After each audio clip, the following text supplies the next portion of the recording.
What's good, YouTube? What's good, Twitch? It's your boy, Dgotsauce, and I'm back with another live stream. Thank you guys for tuning in. I appreciate y'all viewership. Make sure you guys leave a like on the stream on your way in, and make sure you guys leave a like on your way out. It's a beautiful day, man. It's a beautiful day, and we back again, trying to make it live, trying to make it entertaining. And we definitely have some topics to talk about today. So get your popcorn, get your wine, relax your mind, sit back, and enjoy the show. Let me know how you guys feel about it. How you guys are feeling down in the comments down below.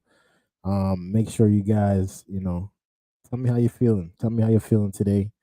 And yeah, we gonna get into the show. We ain't even gonna hold y'all up too long tonight. We got some topics to get through today, and I'm glad to be back. I'm glad to be back on this Saturday night, um, coming through with what we got to talk about. Listen here, listen here. Unfortunately, I came across the Nickelodeon documentary that just came out on Amazon Prime, and I'm hurt. My childhood was ruined in one day. Um, I seen some things that now personally I can't unsee, and I'm definitely disappointed because I was a huge fan of not only Nickelodeon, but I was a huge fan of Dan Schneider. Um, Dan Schneider, Dan Schneider. This entire time we were watching Nickelodeon shows, thinking it was kid jokes, but the entire time he was writing down all these scripts, he was thinking of pedophile jokes. And it's sad to say, but we're here today, 20 years later, and all this stuff is now coming out. And we are going to just review a little bit of what's been going on in the Nickelodeon world when it comes to Dan Schneider. Let's tune into the video. Let me know how you guys feel about this down in the comments below. Let's tune in. I apologize to anybody that I ever put in that situation. Former Nickelodeon producer Dan Schneider issues a video apology following the release of Quiet on Set, The Dark Side of Kids TV. Schneider, who parted ways with the network in 2018, is speaking out in response to the Investigation Discovery series, which recently aired. During a video conversation with iCarly actor Bobby K. Bowman, also known as Boogie, posted on Schneider's official YouTube account, the ex-showrunner says, Watching over the past 2 nights was very difficult. Me facing my past behaviors, some of which are embarrassing and that I regret. And I definitely owe some people a pretty strong apology. Schneider produced some of Nickelodeon's most successful shows, including All That, The Amanda Show, Drake and Josh, and iCarly. One element of the special focused on his asking crew members to massage Schneider on set, and Dan responds in the video with, It was wrong that I ever put anybody in that position. It was the wrong thing to do. I'd never do it today. I'm embarrassed that I did it then. I apologize to anybody that I ever put in that situation. And even additionally, I apologize to the people who were walking around Video Village or wherever they happened, because there were lots of people there who witnessed it. Oh my God, man. Sexual harassment 101. This is the quickest way to get fired from a workplace now. But back then it was okay. I'm sad. I'm sorry to say this, but this guy, man, he ruined my childhood, man. And it's not even just about the massages he was asking from the ladies. It's more about what he was relaying to the people through his documentary. I mean, through his work. Who may have felt uncomfortable. So I owe them an apology as well. Yeah. Schneider also adds that any questionable content or jokes in the shows should be cut from vaulted and rerun episodes. Every one of those jokes was written for a kid audience because kids thought they were funny and only funny. Okay. Now we have some adults looking back at them 20 years later through their lens, and they're looking at them and they're saying, oh, I don't think that's appropriate for a kid show. And I have no problem with that. If that's how anyone feels, let's cut those jokes out of the show. He also says that multiple network executives approve the content and look of his shows, and that And that's the thing. That's the thing. Nickelodeon had allowed so many of these shows to get through and put on air, regardless of what was going on in the TV show, regardless of what scene looked crazy. These higher executives allowed this stuff to happen. And yo, this man got some bangers in Nickelodeon. Straight classics. Can't even lie. dozens of adults were on set and never raised concerns. We had executives in LA. We had executives in New York. So two coasts. Two coasts Okay. of Both approval. Yes. And by the way, approval at every stage, really. Okay. And I'm talking about wardrobe. I'm talking about makeup, sound, sets, dialogue, jokes, everything. And we're also shooting it in front of all sorts of adults and caregivers and the set teacher and the families. Everybody's watching it. And if anybody had said anything, hey, we don't like that, that's not appropriate, then it would have been cut out. E! News has reached out to Nickelodeon for comment on Dan's interview and the Quiet on Set docuseries and has not yet heard back. Investigation Discovery dropped the trailer for its 4-part docuseries back in February. Per a press release, the series alleged there was, quote, an insidious environment rife with allegations of abuse, sexism, racism, and inappropriate dynamics with its underage stars and crew, and specifically focuses on allegations of a toxic work environment involving Dan Schneider. In the series, former cast and crew members shared their experiences working for the network and Schneider. In the early 90s, Nickelodeon was kid everything. And you better hope that your house had cable. Wasn't there to educate you. We were there to have fun, to get slogged, to be entertained. And this is when Dan Schneider arrives, Nickelodeon's golden boy. He created these shows that were hugely successful for them. No one had ever really done sketch comedy. Dude, this man really got some hits. I can't lie. It's unfortunate. And he's apologizing for his actions, but yo, I saw the Ariana Grande scene, and as a kid, man, I'm like, this is hilarious. Ha ha ha ha ha. She's trying to squeeze a potato. Ha ha ha ha ha. She's pouring water on her mouth. And then I look at it as an adult, and I'm just like, dang. Dang, that is some crazy, wild stuff. I mean, they put it in the documentary, and they made it look exactly like they wanted it to look, pretty much. Starring kids for kids. He launched the careers of child actors who became major stars. For 20 years, he shaped children's entertainment and culture. Thank you for being here. But that marked one of the darkest chapters. It's crazy, y'all. Working for Crazy. Dan was like being in an abusive relationship. Dan's treatment of people on his shows was an open secret. So my lawyer filed complaints, gender discrimination, hostile work environment, harassment, and it was so devastating. How safe can any kids be in that environment? There would be even bigger problems down the line with actual pedophiles on set. These are 3 predators who worked at Nickelodeon. Man even hired predators. This is insane, man. Had 3 predators on the set with a bunch of kids on a kids' TV show. The background story behind all this, too, which you guys have to watch the documentary to get, but I can give you the summary. Dan was so controlling that he kind of separated the kids from their parents at one point, to the point to where their parents couldn't even go to the set. They could not go see the kids act. They could not go see them record. They could not go into their dressing rooms. He kind of separated them so he can pretty much mind control them and control them and breed them into how he wanted them to be. This is sickening. All in a short amount of time. Hey guys, we're ready for you. It was a toxic environment. It made me trust people less. We were there for so many hours. You get comfortable with people until you're not. I had no idea what I was saving my son from.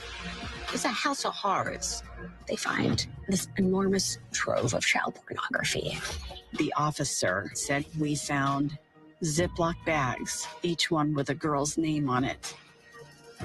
11 charges of child sexual abuse related to a child actor. It made me wonder who was being hurt. I've been waiting 17 years for today. It wasn't dealing with anybody on the shows or anything, right? It was a child actor. On one of our shows. Yes. In a 2021 interview with It was Drake. It was Drake from Drake and Josh. I might have spoiled it for y'all, but I had to say it. It was Drake. Drake was molested. He was raped, probably.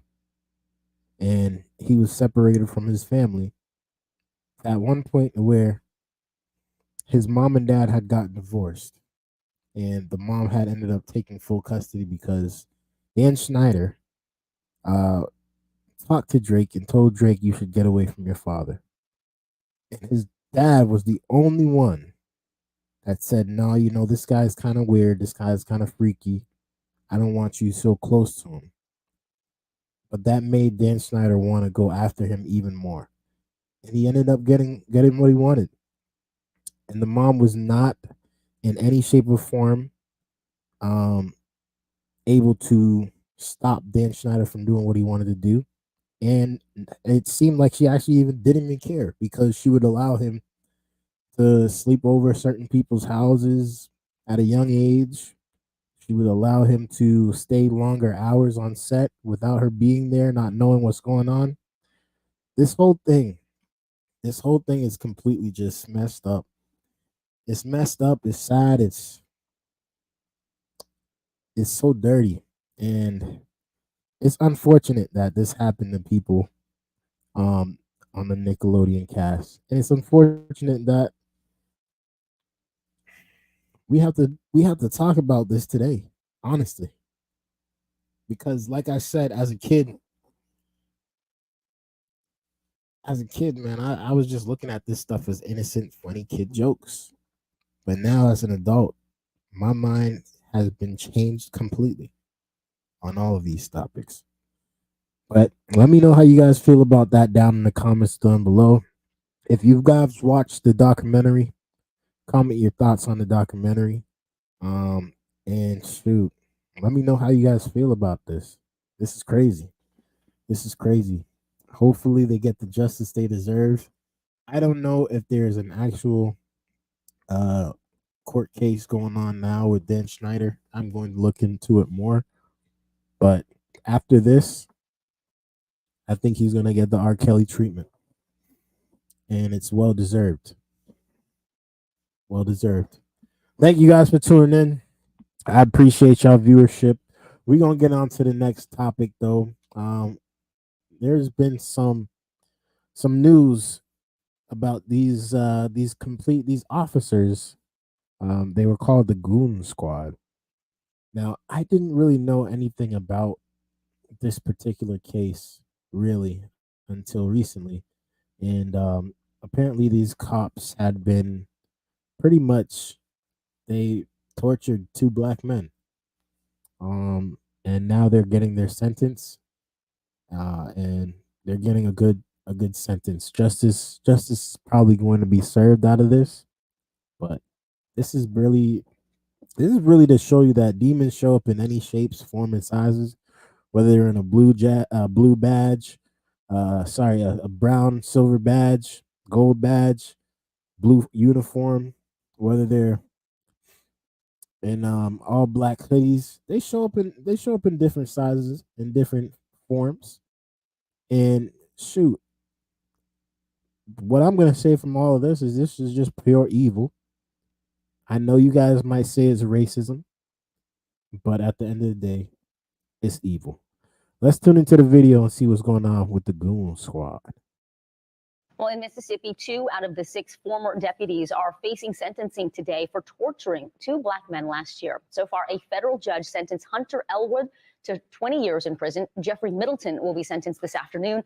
The rest of the men will follow over the next couple of days. Now, these men pleaded guilty in August to a slate of state and federal charges, and prosecutors say that the officers nicknamed themselves the Goon Squad because of their willingness to use excessive force and not report it. NBC News correspondent Antonia Hilton joins us now.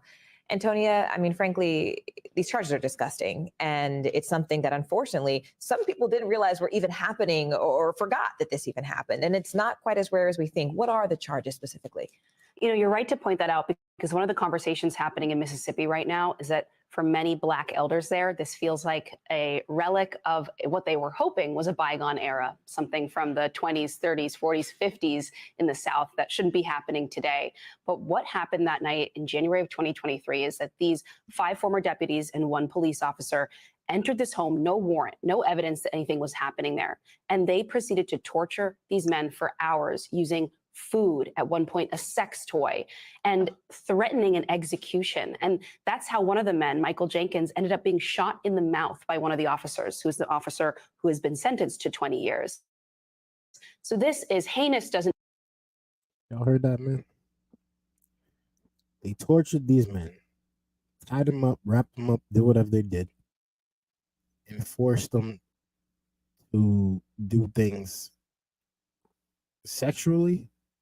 Not only did they violate them sexually, they also shot one of them in the mouth. And these are our cops. These are the people that are supposed to be protecting us.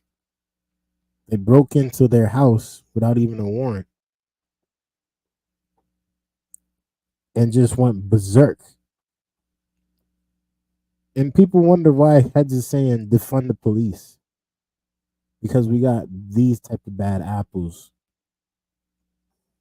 messing it up for everyone. This is a sad situation, but I hope that they all get what they deserve. Even really describe how awful all of this is. And on top of all of what I just described, they then tried to plant evidence, guns, drugs on these men. And it took months for these 2 victims, Michael Jenkins and Eddie Parker, to be believed. And so, you know, there's relief that we're here now. But there's another world in which that actually wouldn't have been the case. It's sick. Somehow Jenkins and Parker did survive. What are they saying about these sentencings? Well, they are pushing for the maximum sentences. And it's not just the 2 of them. It's actually an entire Black community in the Jackson area rising up here and saying, you really need to send a message now. And, you know, we have 20 years for one officer. That officer is facing the most serious charges because of having shot Jenkins in the mouth. But they're hoping something very similar is coming for the other 5 men involved in this. And now, on top of all of that, the local DA is going to have to review all kinds of cases in association with the Goon Squad. So think about this. You know, there's the story of just these 6 guys, but really there is a bigger process here that could take years, undoing all the harm that was likely done. And how many of those victims were not believed? Right? Incredible. All right, Antonia Hilton, thank you so much for your reporting. We appreciate it. That's extremely sad, man. 6 officers gonna be locked up. The person that shot him got 20 years. The others are probably going to get baby time because they just were there as accessories. But honestly, they all should get 20 plus years. For them to even do this stuff and nobody in the group say, hey, I shouldn't be here or we shouldn't be doing this, they should all get the boot. They should all get the boot. But let me know how you guys feel about that down in the comments down below. We're going to get into the next topic, baby. We're going to get into the next topic. And this is one of my favorite parts of the show because, you know, I love talking about Chicago. And Chicago has had another city meeting where the people of Chicago got up on stage for about 3 minutes each. And they said what they had to say to their mayors and their and the city council. So we gonna see what the people in Chicago have to say now. This is not only about the migrants. This is about the violence in Chicago. This is about black people in Chicago, white people in Chicago, um, migrants in Chicago, and just Chicago in general, what the people actually want. Let's tune in. We ain't gonna watch the whole thing, but we gonna filter through and see what's going on in the streets of Chicago. Let's tune into the video. Each speaker is limited to 3 minutes. Speakers cannot yield or transfer their time to another speaker. Any written comments that have been submitted will be posted and made available for automatic review. The first speaker today is Cassia Jones.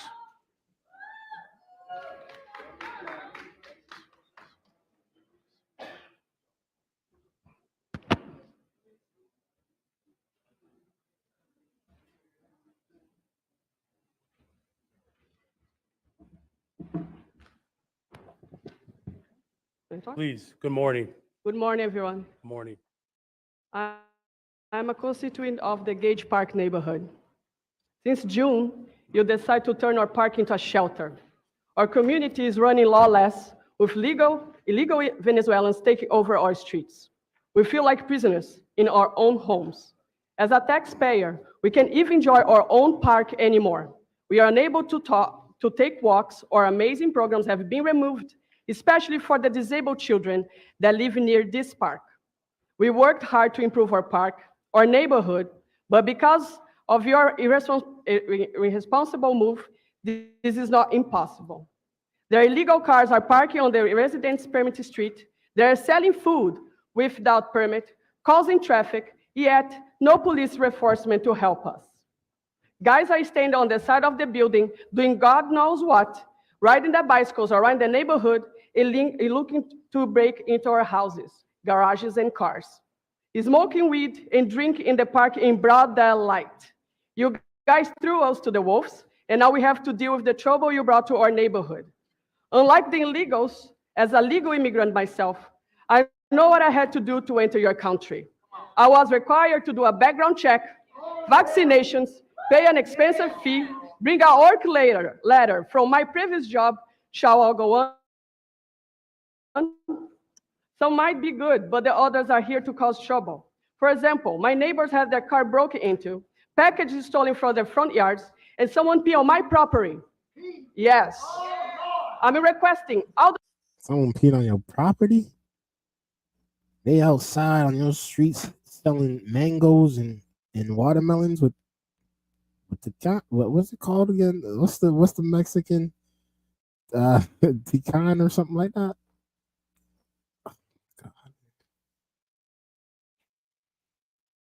I didn't know it was this bad in Chicago too. I knew it was bad in New York, but this is pretty bad in Chicago, man. And she's an immigrant herself, so she understands what's going on. Mayor Johnson and those who made this decision to walk our neighborhood and see what's happening there. You want to look good by helping them, yet we taxpayers are left behind. We are now being put in harm's way because of the crimes they commit in our neighborhood. Your no-consequence policy tells them it's okay to commit these damn crimes. Now, what about the citizen and the legal immigrants who came before them? We're still waiting years for our own families to enter this country legally. It is frustrating to see our voice censored and feeling hopeless. Finally, we know the illegals are returning in the middle of the night, parking our residential permit area, acting if the shelter is a bed and breakfast. They need to leave now. We want our park back, and we demand that. It's not fair. You guys putting us in jeopardy. Kids cannot go outside.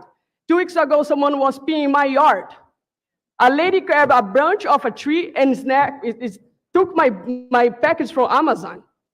They are breaking to cars. 6:53 a.m. I have videos to prove. Break into cars, and we cannot do nothing about it. Cops come, they see, and they go away. Selling food all the time. Thank you very much for your comments. Talk to him. Talk to him. Let him know how you feel. Our next speaker is Michael Young Bay. Breaking into cars and all types of nonsense in Chicago. This is crazy. Honest. Good morning. Thank you. Good morning, everyone. Morning. Good morning. I'm more so in celebration mode. See, I came down here for homelessness, and try to get housing, rental assistance, etc. And it seemed like y'all playing a political game with my family, and I'm a straight shooter. So you just got, I can withstand the truth. So I can understand somebody say, no, we ain't giving y'all nothing. I can respect that. Just tell me just like that. I ain't helping you get nothing. But y'all giving these migrants something. They keep on coming down here, the people pressing, hey, this what's going on in our neighborhoods. This what's going on in our neighborhoods. And then the news don't even show what need to be shown. That's right, fake news. That's why you got more real news right here. You see, because I've been doing investigations, because when them migrants first came to the 49th Ward, I gave them clothes. I gave them coats. You see, so I know what's going on. And I kept saying that for the longest. Well, I know you people don't know what's going on to the extent with this migrant and this immigration stuff. Because if y'all so much saying that Texas doing this and Texas doing that, why everybody cars parked outside them shelters that's employees, their license plates have Texas on there? Give me that job, man. I do security. Why you giving this to somebody from Texas? You see, that's what's going on. Don't help me come out here. I told y'all, I had to let go last time because it's stuff involving my child. So me as a father, and I know that these places are against fathers. They're against husbands. I'm a married man. You know what I'm saying? So I'm standing up for men. I'm standing up for these homeless shelters that y'all got our people in that got mold, that got rats, that got roaches, bed bugs, etc. And y'all putting them in nice hotels. What's going on with that? Talk your talk. How's our people? Y'all that bring Chicago home needed to fail. And I put for it to fail. Because if you want to bring the citizens of Chicago home, them people that's already in shelters, especially our veterans, they died for us. They died for us, especially our veterans. Put them in CHA property. House them. You ain't got to spend no dime as much as the millions and billions that have been spent for these immigrants here, these migrants here, these asylum seekers here, which ultimately are illegal here. And there's people here that been going on the radar. They can't get a green card or work permit, and they've been here 20, 30 years.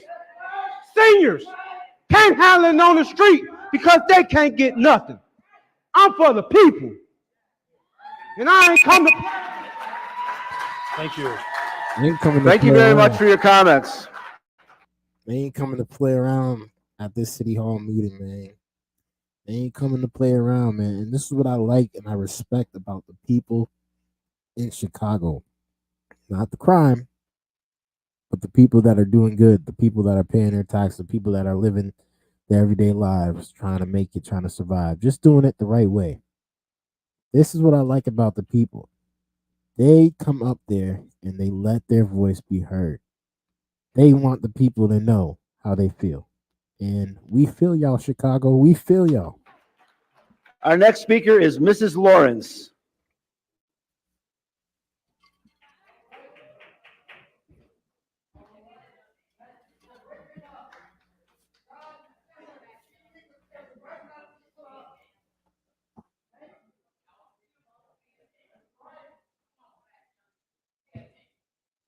What does it prosper a man or profits a man to gain the world and lose his soul? We're going to start off with scripture because Mr. Johnson, you love quoting and thumping scriptures up there. And this is something I think is special for you. So I thought I would state that to you. We're going to talk about this executive order of yours that comes from 2023-16, where I'm not going to read it all because I don't have the time. But one thing I want to point out is how you made it clear that you're going to stick these people in our neighborhoods and that we have to just accept it. That's absolutely not, because we've talked about this since last year when most of you older people who did not stand up with us and reject the sanctuary city. Now, I got a problem with that. And I spoke that on December 14th. So I think we need to cut down the staff of the older people here. How about that? Because you all are not all representing us. How about those who stood up and represented us? Then you stay in your offices. But the rest of you, goodbye. Because that's how we're going to see it when it's time to vote. That's where we're going with that. Home Illinois 2021, that's when it came out, and Bring Chicago Home. Robbery. They both are for homeless causes that you all claimed they're for. You and Prisker need to sync up because both of you all are trying to pull the same number, which you claim is homeless. And I think you might recall that I said, I'm out here helping the homeless. I got a recording from a homeless that also said, y'all just don't care. You just don't care. There, hearing it straight from the homeless. Now, They don't care about the homeless, obviously, because if they did, y'all wouldn't be homeless. I mean, that's just the honest truth. They care more about the migrants because the migrants aren't homeless. They're getting shelter, they're getting food.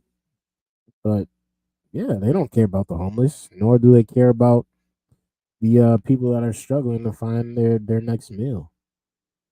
They don't care about that either.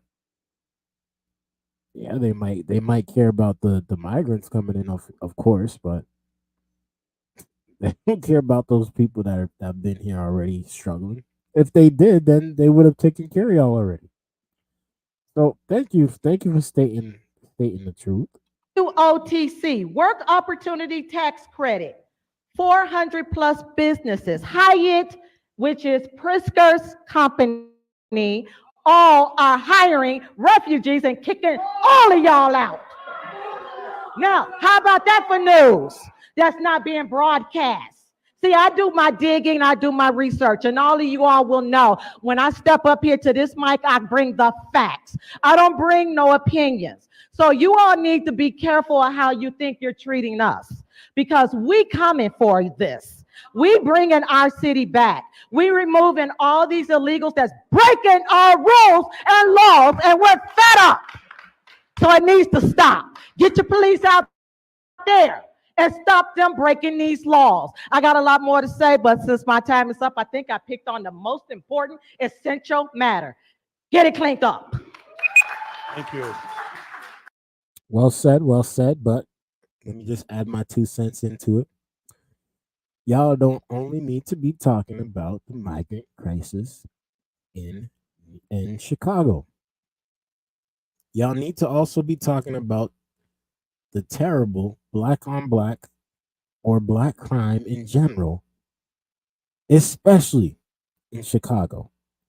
Chicago is one of the most violent cities in the United States of America. And y'all care about migrants? Let's be clear here. The migrants is a big thing.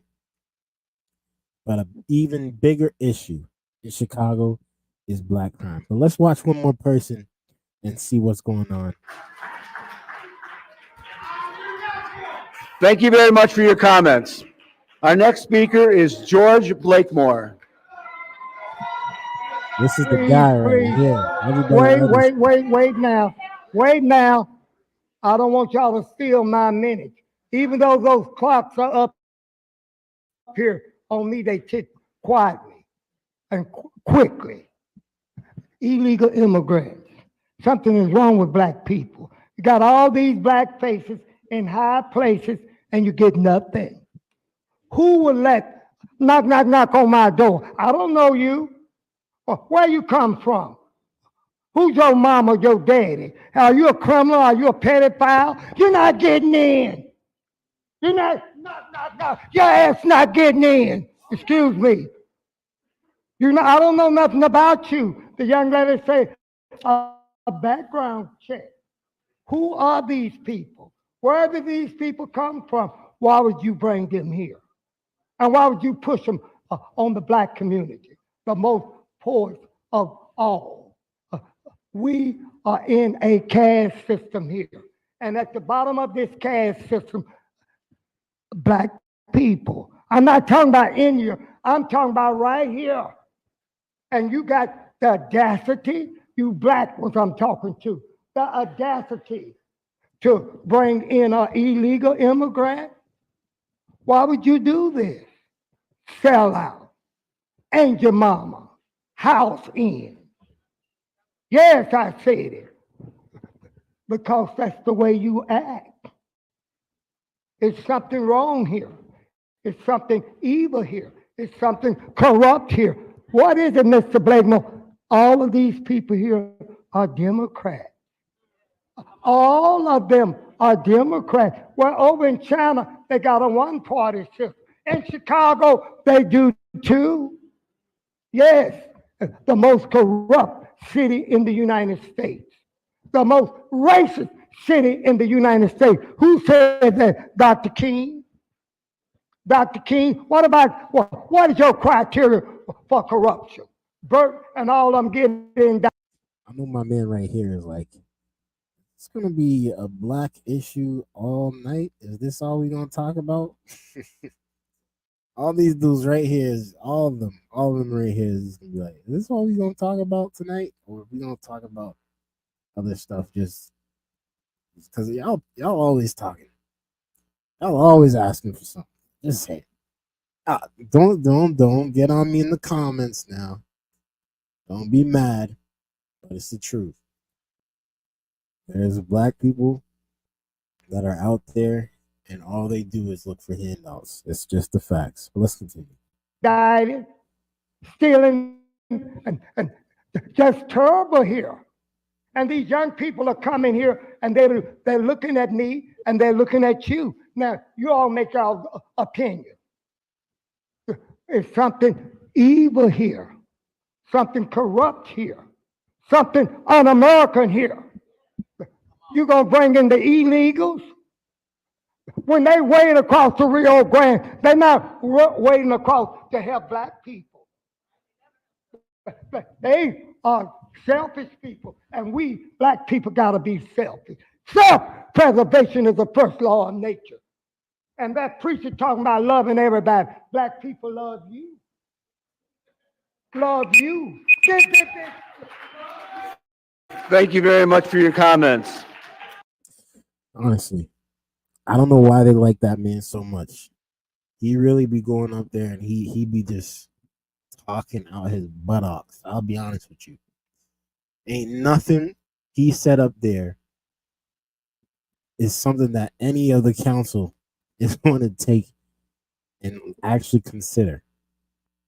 It just sounded like a bunch of complaining. Honestly. I'm surprised he didn't ask for reparations. Well, let me know how you guys feel about that down in the comments below. I'm tired of seeing black people beg. I'm tired of seeing black people act like we're still victims of some type of abuse. We are causing our own situations sometimes. We're causing it, and especially in Chicago, it's out of control in Chicago because we can't even get it under control in Chicago.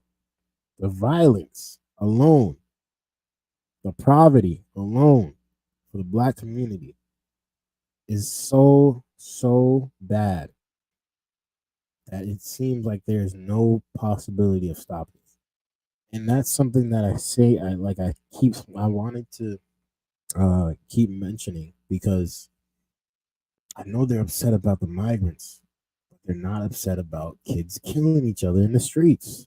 And it doesn't make sense to me. It doesn't make sense.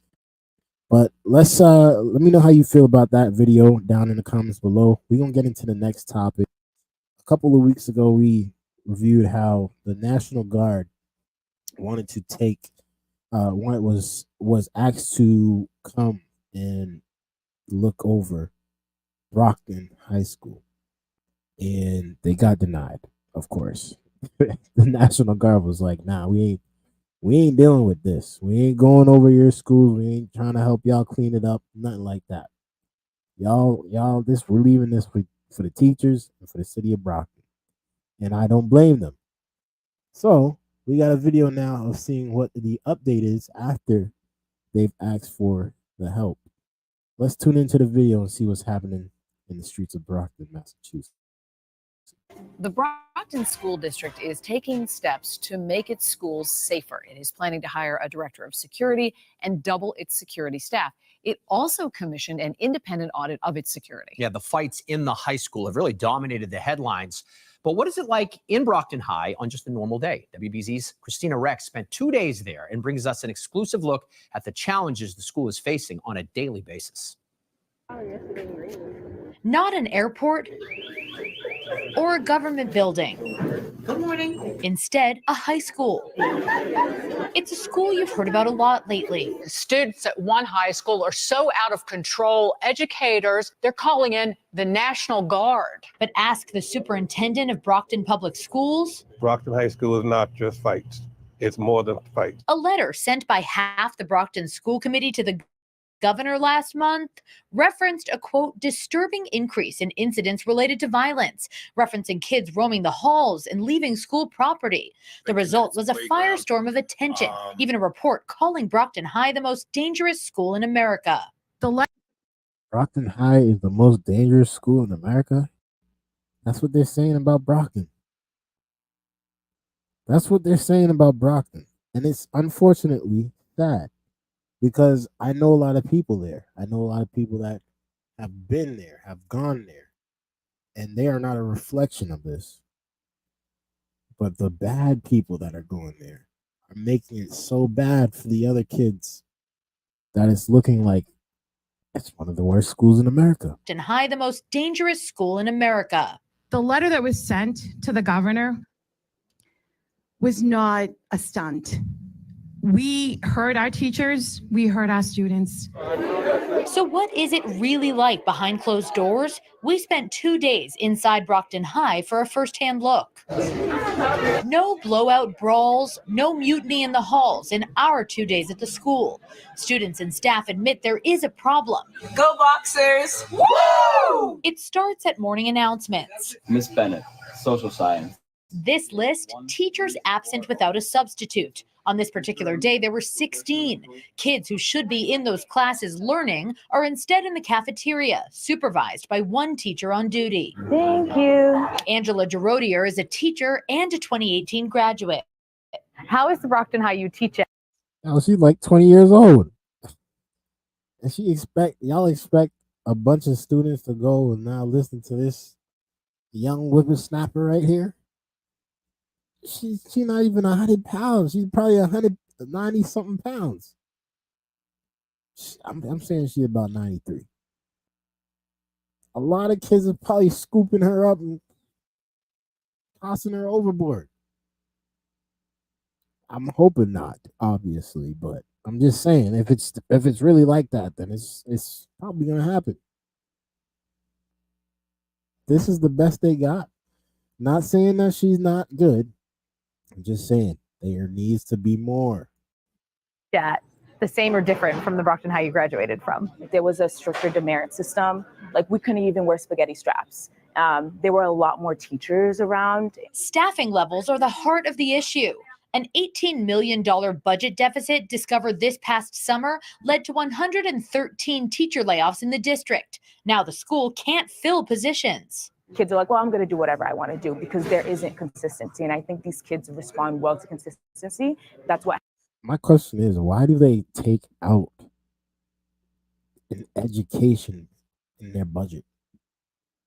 Education for the schools, security for the schools, resources for the schools are absolutely needed, especially if it's a big school that has thousands of kids. What happens when you see a teacher stay? I think we have the exact same issues that any high school, any place, anywhere has, but we have more people.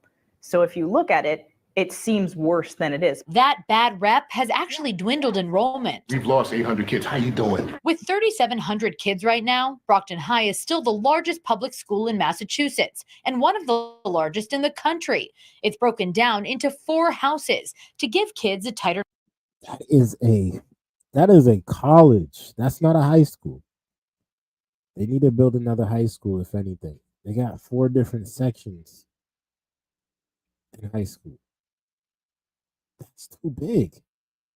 How are they supposed to teach 3,700 students with the little amount of staff that they have? How are they really supposed to control 3,700 students with a little bit of security? How? I don't understand how they could do this. And I know it's, like I said, I know it's not all the kids. I know that there's some kids that are out there that are doing their thing, and that's good for them. But again, this is a college.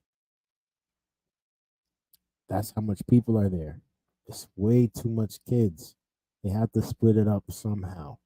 Some kids is gonna have to go to another high school. Or they're just gonna have to build another high school. Instead of taking away $18 million, put it towards building another school. Knit community. I need to see IDs, friends. Teachers' heads are on a swivel for skippers or wanderers.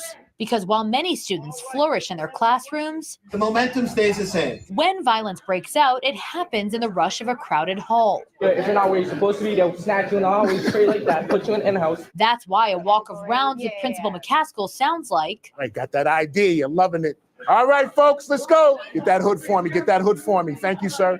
Thank you. This idea that Brockton High is an unsafe place to walk down the hall. Is that true to you? No.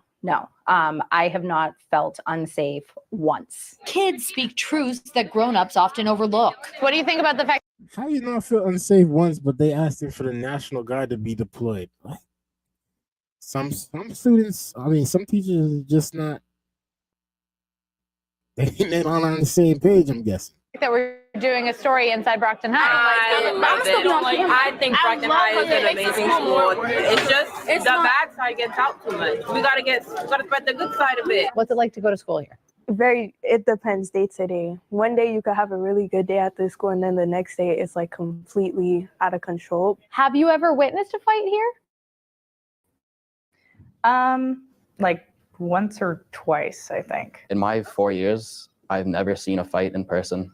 Snapchat's a different story. And there, the new major challenge That's lies in the crazy. palms of students' hands. That's crazy. Everybody has a cell phone now, so when it gets out, it just gets blown up. It's that moment, captured online, that perpetuates that bad reputation. It feels worse because I could see the same video clip of the same fight 15 times. So for now, metal detectors, ID scans, Brockton School Police presence, and clearing the halls. All right, let's go, gentlemen. Let's go. As the school takes its next steps toward a safer tomorrow. Inside Brockton High School, Christina Rex, WBZ News. Wow. That is some great coverage of inside of Brockton High, which we did not get the last time. We only got they need to get the National Guard here. We have a lack of teachers. We have a lack of security. That's what they were saying the last time. But this is a much, much better video, letting us know that it's not as bad as it seems. It's not as bad as it seems. I'm still not putting my kids in there, but to each his own. If this is what they like, then we'll see. We'll see what happens. I prefer a more organized school. I prefer a more smaller school. And I feel like, well, I don't want to say I feel like, I know that kids would probably not get as much attention educational wise with so many students. How can one teacher teach a class of 50 students in a high school and expect everyone to be, yeah, that makes sense. Yeah, that makes sense. Yeah, that makes sense. No, it's too much people. It's too much people and not enough staff. But it seems like it's at least they don't need the National Guard there. And that's good news. That is great news, honestly. Shout out to Brockton High for getting it back together. But shoot, y'all still need to do better, honestly. Y'all have a terrible reputation. Big school, terrible reputation. But thank you guys for tuning in. Let me know how you guys feel about that video down in the comments below. We're gonna move on to the next topic. And man, I don't know what's going on out there, but a lot of people are getting scammed. And they're getting scammed for thousands of dollars. And at this point, I look at my phone and I see a number I don't know. I'm not even picking it up, to be honest with you. They gotta send me a voicemail. And if I hear the voicemail and it sound crazy, you best to believe that number's getting blocked. If I see a text saying, "Hey, how are you? Haven't heard from you a long time," and that's the only text message that we ever had, they're wilding. They gotta go. If I see a text message that says, "Hey, your UPS package is having trouble being delivered. Please click on the link," and I didn't order from UPS, sorry, that number gotta go. It's a whole lot of things, a whole lot of situations that'll say, you know what, this is a red flag.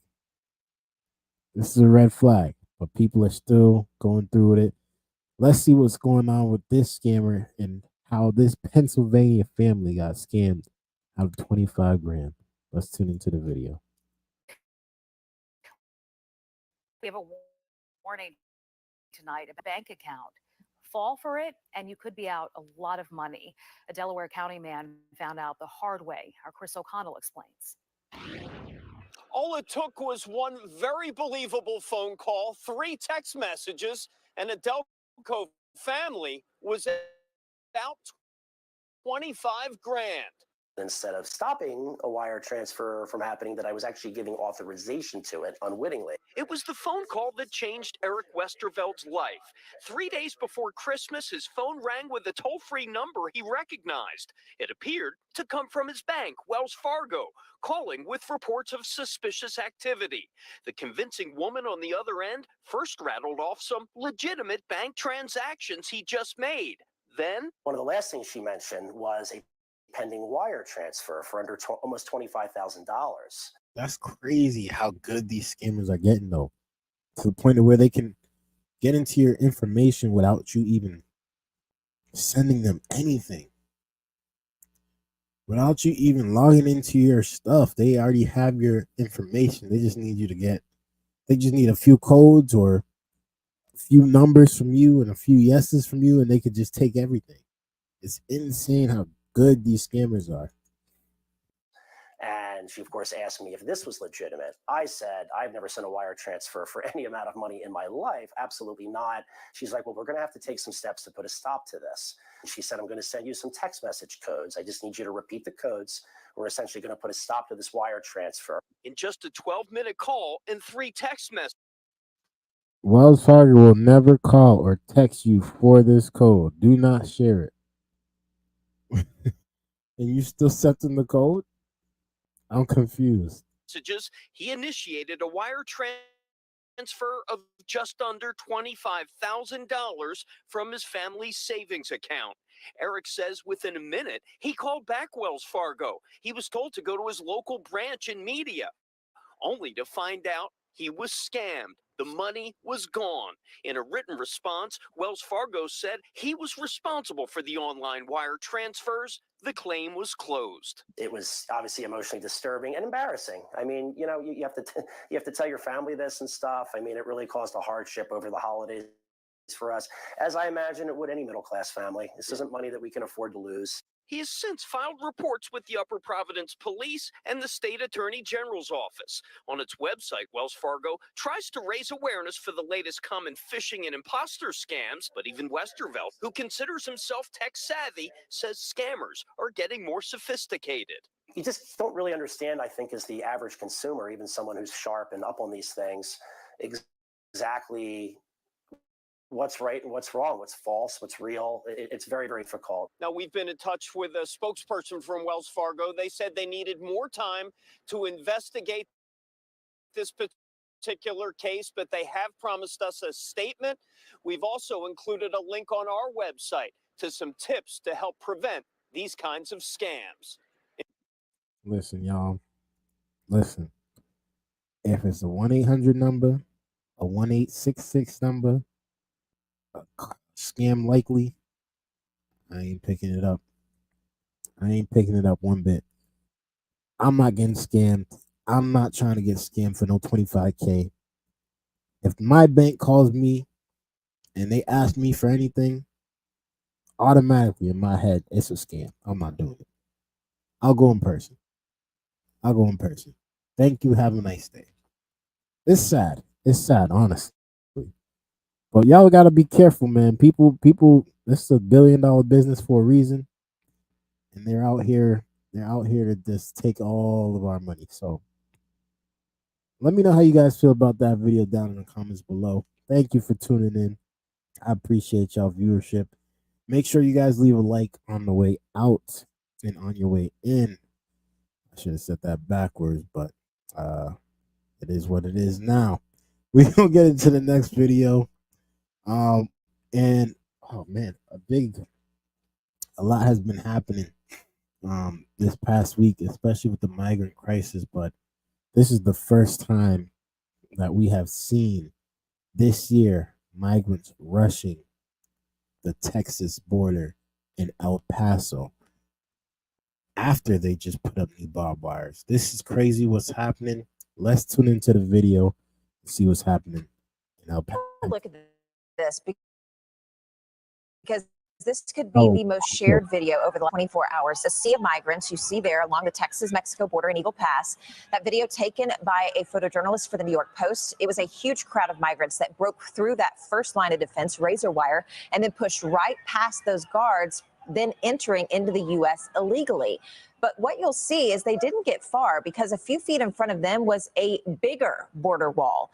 But the key here is they were at that point on U.S. soil. Our Kim Molestina spoke with both the National Guard and Texas DPS, and they confirmed at least 600 people in this situation made it through the razor wire. And according to Customs and Border Protection, all of the migrants were detained and will now be transported to a processing center.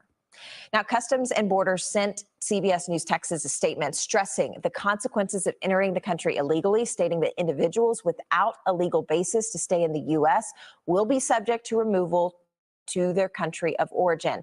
And in a post on X, Governor Abbott echoed what Customs and Border was saying, writing, quote, DPS is instructed to arrest every illegal immigrant involved for criminal trespass and destruction of property.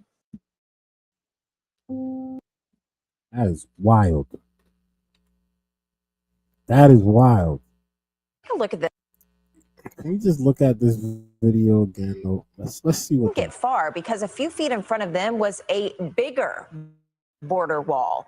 But the key here is they were at that point on U.S. soil. Our Kim Molestina spoke with both the National Guard and Texas DPS, and they confirmed. Yeah, they don't care anymore. They don't care about the border. They don't care about the National Guard. They don't care about the police officers. They don't care about nothing y'all are talking about at the border. They don't care. And it's clear as day.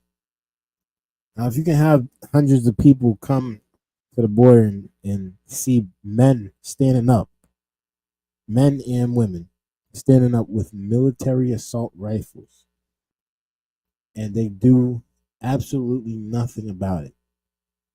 They just pretty much push them out the way. What are we supposed to do? What are we supposed to do as citizens? What are we supposed to do as police officers? What are we supposed to do as a National Guard? Are they supposed to shoot them down? No, because then they'll look like the bad guy and we'll have another protest. But we don't know any or who or what or where these people are coming from. We just know that they want to get into the U.S. and they want to get into it immediately. Immediately. It's crazy what's going on here. It's really crazy. We've seen something like this before with the Haitian crisis. But this crisis, this is a little twist. This is different because they're coming from all over the world. We don't know how many Russians. We don't know how many Iraq members, Hamas members. A lot of people. We don't know who's coming in. And they might be saying they're getting detained, they're getting fingerprinted and whatever the case may be, but These people don't have passports.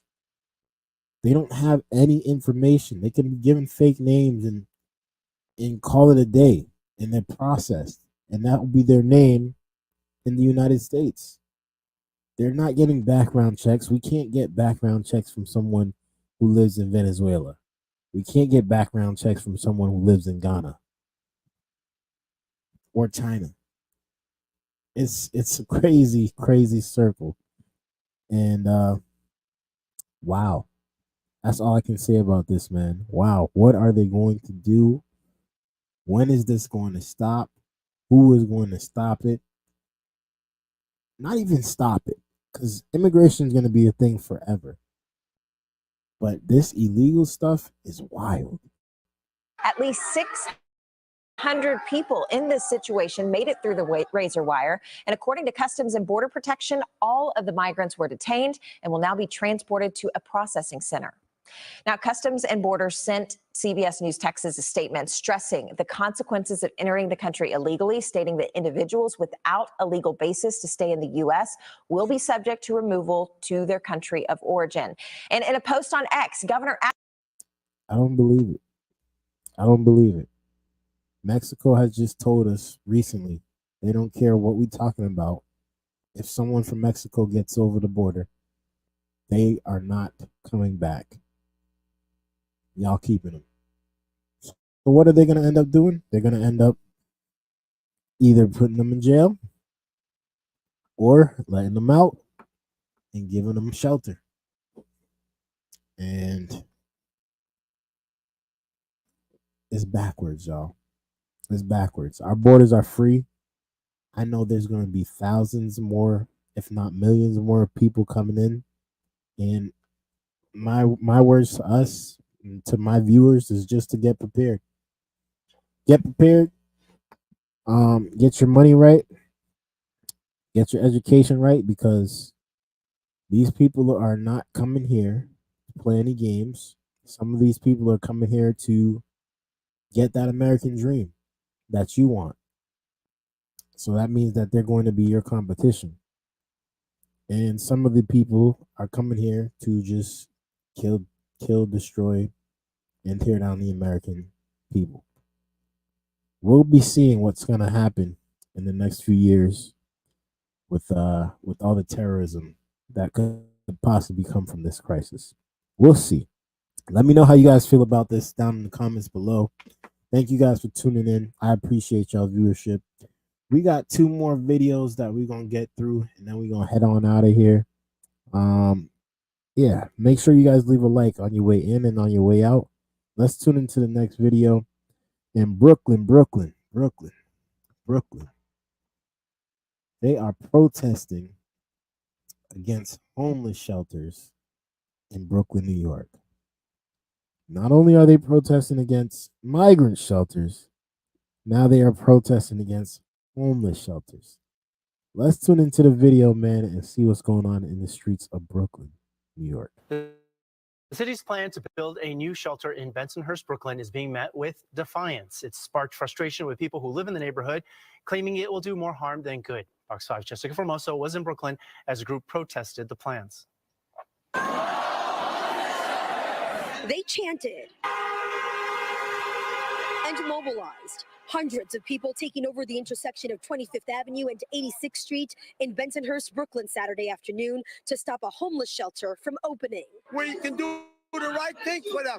Affordable housing, great. Use the money. But don't tell us taxpayers without money what to do with it in our community. Residents, business owners, and politicians all coming together demanding the city put the shelter elsewhere. It's just going to cause more problems than we already have. It's going to increase crime. It's going to have people are going to be fighting against them. It's going to be a war here. The city says the homeless shelter is set to open later this year at 2501 86th Street and neighboring buildings. According to the city's Department of Homeless and Social Services, the site will house 150 homeless men, including those experiencing mental health challenges. Something Michael Hung, a father, is worried because he says there are too many schools in the area.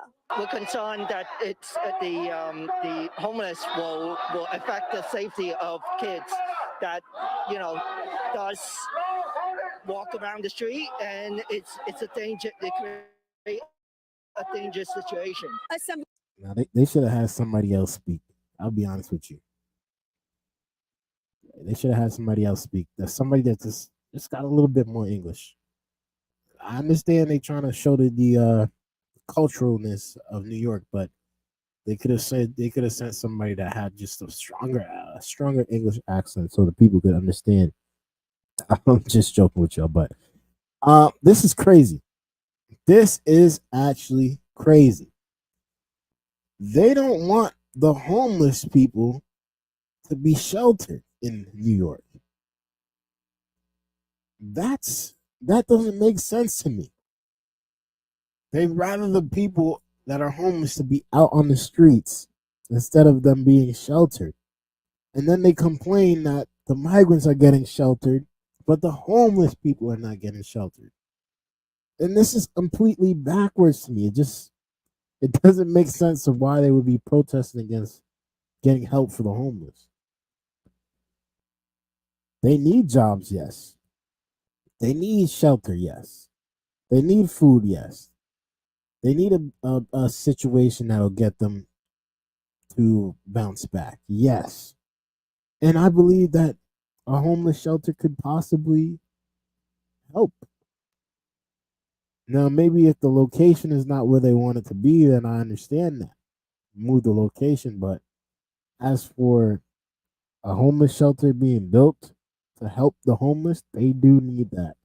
And I understand why that they are building this, but I don't understand why they're protesting.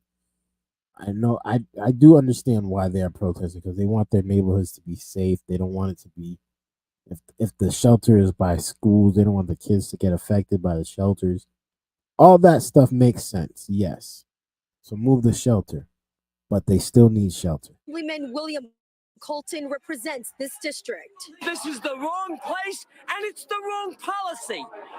Homeless shelters don't help homeless people, and we are not going to be silent about it. Vowing to keep on fighting. But according to the city, this community has 0 shelters. This would be the first, noting every community must do their part to support those in need. A spokesperson for the Department of Social Services tells Fox 5 in part, quote, as part of our equitable shelter siting approach, we are ensuring that every community has the safety net resources to help their vulnerable neighbors, as this community district has no shelters, so we look forward to bringing this vital resource to the community. And according to the Department of Social Services, they notified the community about building this shelter back in November of 2023. We are told this will be a high-quality shelter with a number of resources on site, including mental health services for the men. Again, this shelter is set to open later this year. In Brooklyn, I'm Jessica Formoso, Fox 5 News. A That's long-standing beautiful. battle over the city's right to shelter migrants came to an end Friday following Sorry. the New York State Supreme Court ruling. That's beautiful. I like what's going on there. I like what's going on.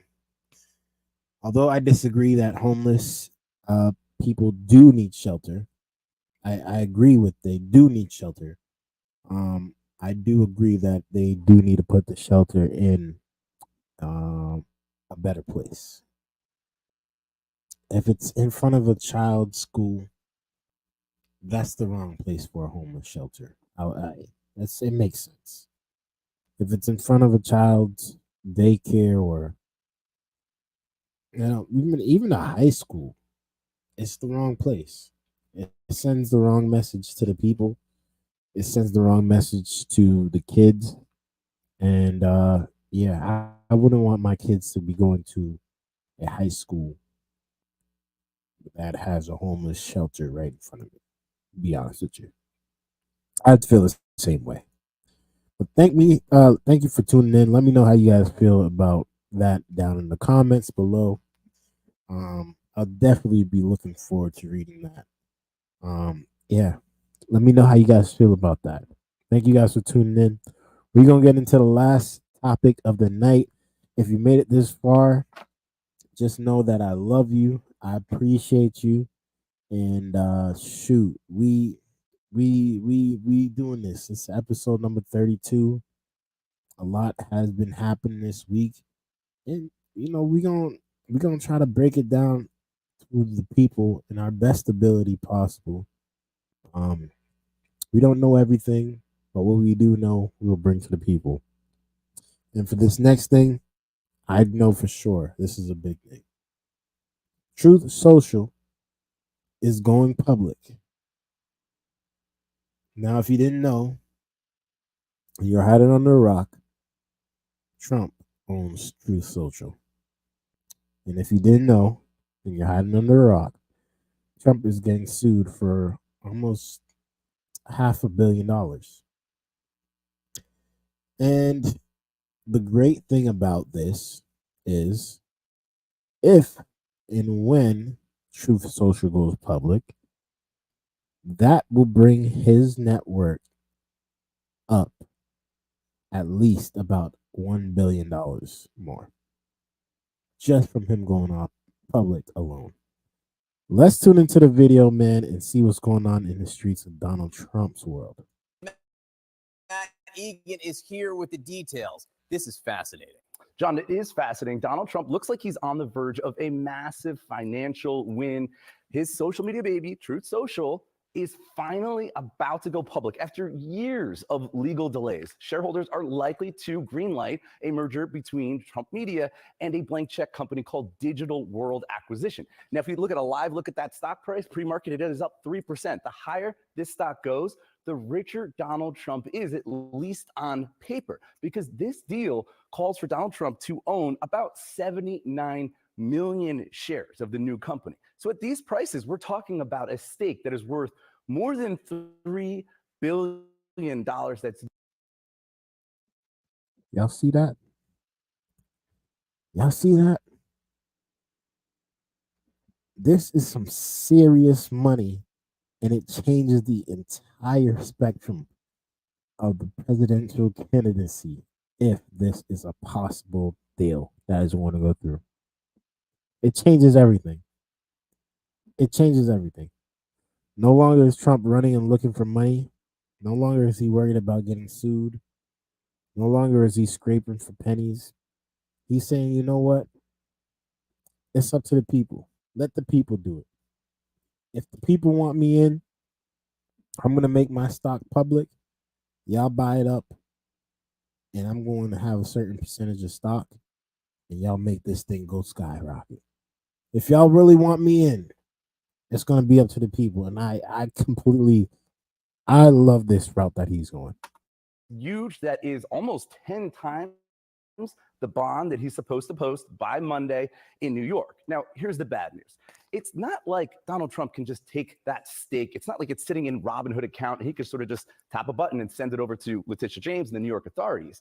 In fact, some experts are telling me that that stake is likely less liquid than his real estate holdings for a few reasons. One, deals like this, they have lockup restrictions. Insiders are basically agreeing not to immediately dump their stock as soon as the ink is dry on the deal, right? That's never a good look, but it's especially bad look in this deal because Donald Trump isn't just the face of the company, he's arguably the product itself. So experts say these restrictions would likely prevent him from selling or even borrowing against this stock, at least anytime soon. Okay, but even if he got past that hurdle, this would be really hard to get a loan against because as soon as there was word that he was going to sell, the stock would probably go down. So who would want to take that as collateral? Also, perhaps most importantly, experts say that Trump Media is really overvalued.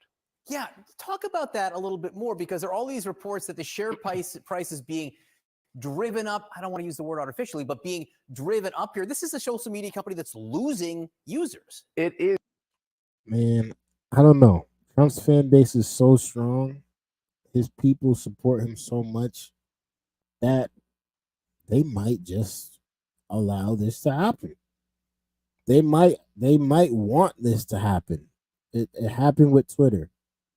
It happened with X, with Facebook Marketplace, Facebook, Snapchat. If the people like the app, they're going to. The value of the stock is going to go up. The value of the stock is going to go up, regardless of how bad the CEO might be, regardless of if he's getting sued. people want to see him in there. The people want to see him in the presidential candidate. They want to see him as president, and whether that means they got to put in a lot of money for it to happen, that's just what's going to have to happen. So this company is burning through cash. It's piling up losses. In the third quarter, it lost $26 million, generated revenue of just $1.1 million. And yet it's got this valuation in the billions. It doesn't really make any sense. Truth Social itself is shrinking. The monthly active users down 39% year over year. One professor told me that, quote, the stock price is clearly a bubble. Another told me that at this point, it's basically a meme stock. So listen, yes, this is a financial win for Donald Trump, but no, it does not look like the golden parachute that he really needs right now. No. Although $3 billion on paper, still pretty good. Not bad. A lot. Well, let's be honest here, okay? X is bigger than Social. All the other social media companies are bigger than Truth Social. But that's not the point. The point is it's its own entity. It has its own rules. It's not a media company. It's not a left-wing company. It is a company that is from Trump. And just because it's from Trump, just like because Tesla is from Elon Musk, there will always be support. Always. Constant support. And yes, they're losing money. It's looking like they're losing money, but we don't really know. We don't really know the ins and outs. We don't really know who's got what type of control or who's running things. We never know what can happen. It could be like this right now. Next year, they could come out with something that blows the entire universe. It changes the entire social media game. And now this is the best app, like TikTok. This is the best app ever. We don't know. We don't know. That's the thing about it. And it's free reigns. It's up to him. It's up to him. Let's continue and let's see a little bit more of this. Truth Social is about to go public. This is big news. A lot of us would take it. Matt Egan, thank you very much. Kate? Joining us now for more on this is CNN senior legal analyst and former assistant U.S. attorney for the Southern District of New York, Ellie Honig. Ellie, let's jump off of what John and Matt were talking about. This Truth Social sale likely to go through. If you're ranking Trump's options to come up with the money that he needs by Monday, how does this rank? It's a B- for Trump because it looks good on paper. As Matt said, by the end of the day, Donald Trump could be worth several $billion more. But the problem is all about timing here, Kate, because in all likelihood, Donald Trump's shares are going to be locked up for 6 months, meaning he can't sell them off until 6 months from now. Now, there is a possibility he could go to the shareholders and ask for a waiver, ask for special permission to sell off some of them early. So that may give him a way around this. So he's going to be much richer, likely by the end of the day on paper. But the question is, when can he turn that into cash? Right. So how are the other options then looking as he gets closer to the Monday deadline? So two big things that we should be watching for today. Number one, does Donald Trump come up with some sort of cash infusion, whether through Truth Social, through a donor, through some benefactor, through a friend, through who knows what means?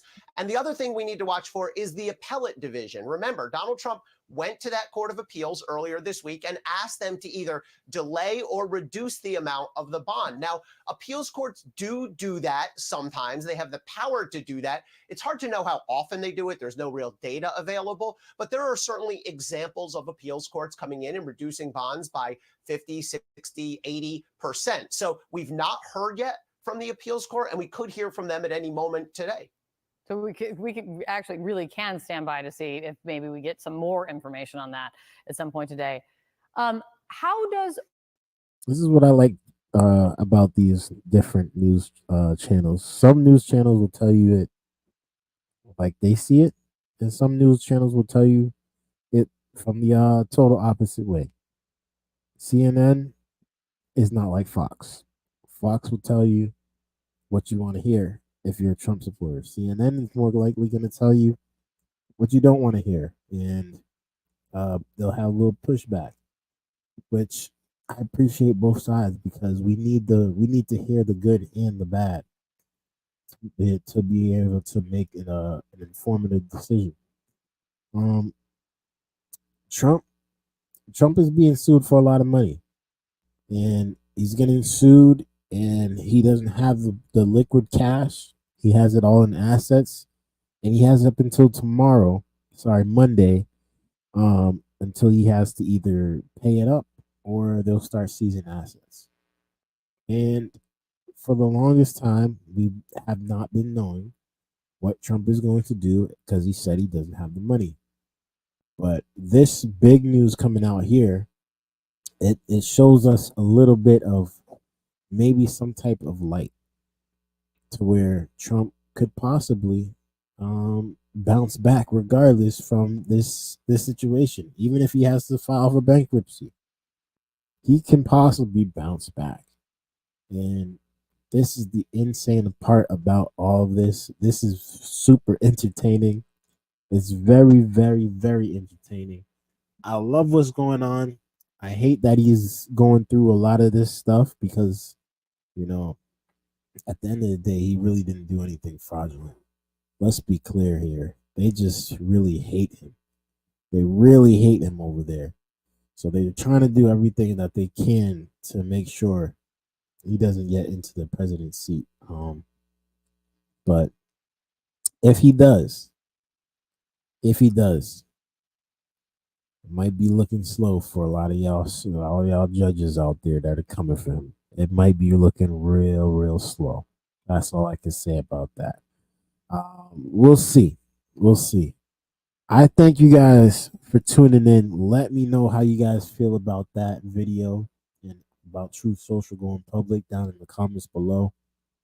I'd really like to know y'all thoughts. And we're going to close it off there, man. It's been an excellent show. Beautiful, beautiful episode number 32. If you guys made it this far, let me know. If you guys didn't make it this far, still leave a like on the stream. You know, I appreciate y'all regardless. Thank you guys y'all that tuned in. Thank you for y'all that left the like. It's your boy Dgotsauce, man. We are done with this episode. Until next time, make sure you turn on those notifications so you can be live with me while I am getting these topics to the people in my own way. I love you guys. I appreciate y'all. And until next time,